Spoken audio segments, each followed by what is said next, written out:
Good morning dear students. देखिए जो भी 2026 में मैट्रिक बोर्ड एग्जाम देने वाले उनके लिए एक महत्वपूर्ण मैथमेटिक्स का 5 मार्क्स का क्वेश्चन लाए हैं। आइए देखिए कैसे बनता है। निम्नलिखित बंटन का बहुलक ज्ञात करें। ये जो बंटन दिया हुआ है बोल रहा है इसका बहुलक ज्ञात करें। तो बहुलक ज्ञात करने के लिए सबसे पहले हमको इसका फॉर्मूला पता होना चाहिए। आइए देखते हैं फॉर्मूला। तो बहुलक बराबर होता है L plus F1 minus F0 बटा 2F1 minus F0 minus F2। ये होता है बहुलक का फॉर्मूला, जहां पर अब इंटू एच होता है। ये होता है फॉर्मूला। तो आइए देखते हैं ये जो बहुलक वर्ग हमको बंटन दिया हुआ है इसमें क्या क्या कौन है। तो सबसे पहले हम सब ढूंढेंगे बहुलक वर्ग। तो बहुलक वर्ग किसको बोलते हैं? बहुलक दिया है, लिख देना यहाँ पर इस प्रकार से दिया है। क्या क्या दिया उससे हम निकालेंगे बहुलक वर्ग। बहुलक वर्ग बोलते हैं F1 को। F1 को बोलते हैं बहुलक वर्ग। तो F1 तो बहुलक वर्ग उसको बोलते हैं जिसकी बारंबारता सबसे अधिक होती है। तो किसका बारंबारता सबसे अधिक है? देख रहे होंगे जो बारंबारता इसमें सबसे अधिक दिख रहा है 155। तो 155 ही हो जाएगा बहुलक वर्ग। अब देखिए दूसरा जो आता है उसको बोलते हैं F0। F0 यानी कि बहुलक वर्ग से ठीक पहले, बहुलक वर्ग से ठीक पहले की बारंबारता। बहुलक वर्ग से ठीक पहले क्या है? तो 85 है। तो 85 तो हम इस प्रकार से यहाँ भी लिख सकते हैं F0, यहाँ भी लिख सकते हैं F1। अब बहुलक वर्ग से ठीक बाद की बारंबारता को बोलते हैं F2 बराबर कितना है? 110। ये बहुलक वर्ग से ठीक बाद की बारंबारता हो गई। दूसरा अगला देखेंगे हम सब कि यल क्या है। तो यल जो है बहुलक वर्ग का निम्न सीमा है। निम्न सीमा क्या है? बहुलक वर्ग। तो बहुलक वर्ग हमारा ये था, इसका ये अपर सीमा बोलते हैं, इसको निम्न सीमा जो छोटा रहता है उसको। तो निम्न सीमा हो गया हमारे पास 95। ठीक है, अगला हो गया हमारे पास एक चीज और बच गया एच कितना है? तो एच जो है होता है बहुलक वर्ग का अंतराल।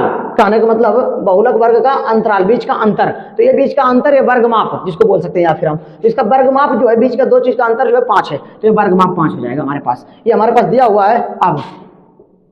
अब जो है फॉर्मूला लगाएंगे हम सब कि अब हम जानते हैं कि बहुलक बराबर, आप चाहे तो फॉर्मूला वहां पर नहीं यहाँ पर लिख सकते हैं। वहां पर हम आपको समझाने के लिए लिखे थे F0 बटा 2F1 minus F0 into F2 into H. तो आइए देखते हैं यल कितना है? यल हमारे पास है 95। तो लिख लेंगे इस प्रकार से 95। उसके बाद देखिए क्या है F1। तो F1 कितना है? F1 155 माइनस F0 कितना है? 85। तो 85 बटा 2 गुना F1 फिर 85 है माइनस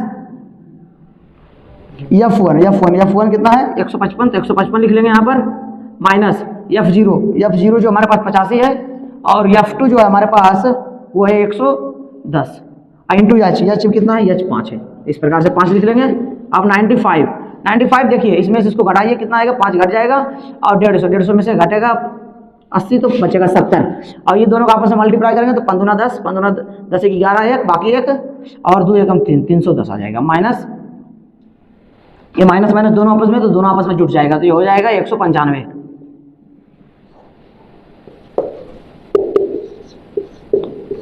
देखिए 70 में से अब 310 में से 195 जाएगा तो 200 बचे।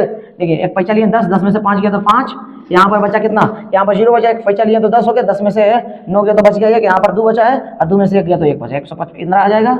अब गुना 5, ये अब कुछ नहीं बीच में रहता तो गुना रहता है। तो इसको अब हम इस प्रकार से, ये यहाँ पर बीच में प्लस था, इस प्रकार से इसको हम सब काट सकते हैं। कितना बार में? तो 2 बार में है, बच गया 1 तो 3 बार में। इतना आ गया हमारे पास। अब आगे देखिए 95 प्लस 70 बटा 23 आ गया। ये 5 कट चुका है। अब इसके नीचे कुछ नहीं है तो हम अपने मन से 1 डाल देंगे। तो हमारे पास क्या दिया हुआ है यहाँ पर? हमारे 95 आ गया बटा 1 प्लस 70 बटा 23, ये हमारे पास आ चुका है। अब इसको भिन्न का जोड़ करेंगे। नीचे वाला का एलसीएम लेंगे, आ जाएगा 23। एक भागा लगाएंगे और 95 से गुना करेंगे। तो 95 गुना 23 कीजिएगा तो आ जाएगा हमारे पास 15 5 बाकी 1 9 27 1 28 15 10 की 0 बाकी 1 9 18 1 19 आ जाएगा। 5 8 बाकी 1 2 आ गया हमारे पास 21। 85 प्लस 23 से 23 को भागा देंगे, 1 आएगा। 1 को 70 में गुना करेंगे तो 70 आ जाएगा। ठीक है, यहाँ तक। अब देखिए इसको आपस में जोड़ते हैं। 5 गुना 0 5 और 8 गुना 7 15 5 बाकी 1 जुटेगा 2 और 2 आ जाएगा हमारे पास आ गया 22 और 55 को जब भागा लगाएंगे 23 से भागा लगाइए 22 और 55 को, ये लग जाएगा हमारे पास 9 बार में। पहला 9 बार में आ जाएगा 207 आ जाएगा। अब इसको घटाएंगे तो हमारे पास बचेगा 15 में 7 गया तो 8 और यहाँ पर बचा 1 कट गया। फिर यहाँ पर 5, अब लग जाएगा हमारे पास ये 8 बार में, 8 बार में आ जाएगा 84, 184 बचेगा, ये कट, ये दोनों कट जाएगा। अब देखिए यहाँ पर पॉइंट देंगे, पॉइंट देकर 0 बैठाएंगे। अब देखिए पॉइंट दे सकते हो तो एक ही बार 0 बैठा सकते हैं, तो इसलिए एक 0 और देंगे, एक 0 और बैठाएंगे। ये देखिए अब 4 बार में यहाँ से लग जाएगा, और 4 बार में लग गया कितना बार में, 23 चौक 92, ये बच गया हमारे पास 8। आप इतना आंसर दे सकते हैं, कितना आ गया 98.04, और लिख सकते हैं नीचे अतः बहुलक बराबर 98.0 आंसर। इसको गहरा नहीं लगाना है आंसर को, ये चीज़ हम बताए हैं, इस चीज़ को ध्यान रखना है, ठीक है। चलिए धन्यवाद दोस्तों इस वीडियो को देखने के लिए।